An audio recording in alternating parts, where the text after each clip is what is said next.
आज भारतीय शेयर बाजार के लिए एक बहुत बड़ी खुशखबरी आई है। सोमवार देर रात भारत के प्रधानमंत्री नरेंद्र मोदी और अमेरिकी राष्ट्रपति डोनाल्ड ट्रंप के बीच एक ऐतिहासिक ट्रेड समझौता हुआ है।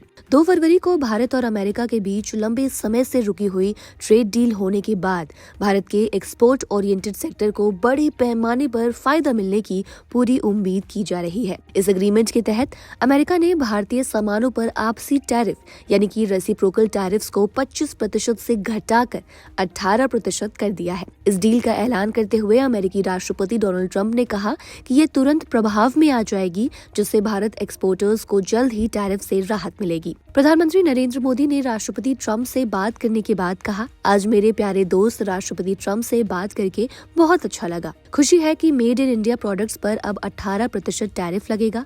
इस शानदार घोषणा के लिए भारत के 1.4 अरब लोगों की तरफ से राष्ट्रपति ट्रंप को बहुत बहुत धन्यवाद। इस डील से किन सेक्टर्स को ज्यादा फायदा होगा, आइए समझते हैं।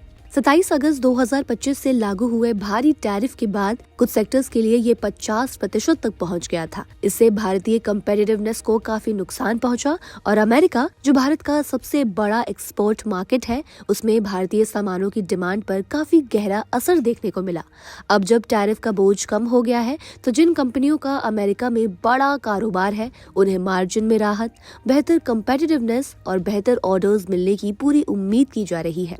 मार्केट पार्टिसिपेंट्स के अकॉर्डिंग टैरिफ में कटौती टेक्सटाइल और कपड़ों, sea food, auto parts, engineering सामान, केमिकल्स, रत्न और आभूषण और कुछ कंज्यूमर एक्सपोर्टर्स सहित कई एक्सपोर्ट हैवी सेक्टर्स के लिए एक बड़ा कदम माना जा रहा है। टेक्सटाइल और कपड़ों को इस डील का सबसे बड़ा फायदा मिलने वाला है। अमेरिका भारत के कुल टेक्सटाइल एक्सपोर्ट का लगभग 28% हिस्सा है। भारत के आधे से ज्यादा टेक्सटाइल और कपड़ों का इम्पोर्ट भी अमेरिकी कपास से जुड़ा हुआ है। जिन कंपनियों का यूएस में ज्यादा बिजनेस है, उनमें वॉल्यूम रिकवरी तेजी से होने और प्राइसिंग पावर बेहतर होने की संभावना है। जिन स्टॉक्स का यूएस रेवेन्यू में बड़ा हिस्सा है, उनमें एंडो काउंट इंडस्ट्रीज 70%, कीटेक्स 70%, गोकुलदास एक्सपोर्ट्स 67%, पर्ल ग्लोबल 64%, वेलस्पन इंडिया 61%, ट्राइडेंट 28%, वर्धमान टेक्सटाइल्स 25%, एसपी अपैरल्स 22%, अरविंद 14% और केपीआर मिल्स 9% शामिल है।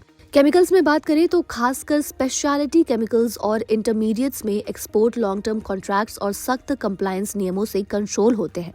हालांकि डिमांड शॉर्ट टर्म प्राइस में उतार चढ़ाव के प्रति कम सेंसिटिव होती है, लेकिन टैरिफ सीधे नेट रियलाइजेशन पर असर डालते हैं।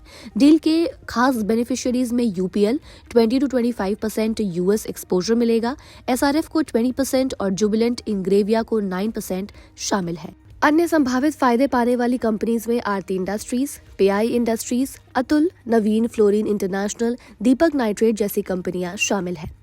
इंजीनियरिंग एक्सपोर्ट्स को भी फायदा होने की इस डील से पूरी उम्मीद है। इंजीनियरिंग सामान अमेरिका को भारत के मर्चेंडाइज एक्सपोर्ट का सबसे बड़ा हिस्सा है, जिसमें इंडस्ट्रियल मशीनरी, इलेक्ट्रिकल इक्विपमेंट और कैपिटल गुड्स शामिल है।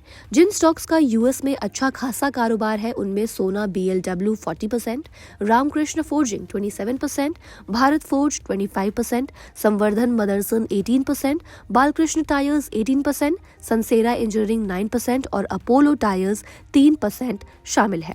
जेम्स एंड ज्वेलरी का एक्सपोर्ट, जिनमें कटे और पॉलिश किए गए हीरे और सोने की ज्वेलरी शामिल है, उनसे हाई वैल्यू आता है, लेकिन इसमें बहुत ज्यादा कंपटीशन है। टैरिफ का सीधा असर यूएस के थोक विक्रेताओं और रिटेलर्स के लिए रिटेल प्राइसिंग और इन्वेंट्री कॉस्ट पर पड़ता है।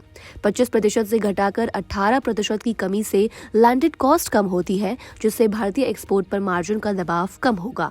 कुछ कंज्यूमर एक्सपोर्टर्स को भी धीरे धीरे फायदा होने की उम्मीद है।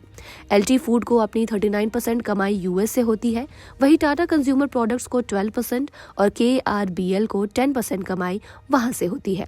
आईटी सेक्टर को बेहतर माहौल और मजबूत द्विपक्षीय संबंधों से काफी हद तक फायदा मिलने की पूरी उम्मीद की जा रही है। सी फूड सेक्टर के भी कई फायदे रहने की उम्मीद है कि कम टैरिफ से लैंडिंग कॉस्ट कम होगी, जिससे डिमांड रिकवरी में मदद मिलेगी और कमाई की विजिबिलिटी बेहतर होगी। लिस्टेड कंपनियों में एपेक्स फ्रोजन फूड को अपनी 63% कमाई अमेरिका से होती है। इसके बाद वाटरबेस को 40% और अवंती फीड को 14% कमाई अमेरिका से होती है। इस पूरे खबर पर आपकी क्या राय है, कमेंट में लिखकर हमें जरूर बताएं।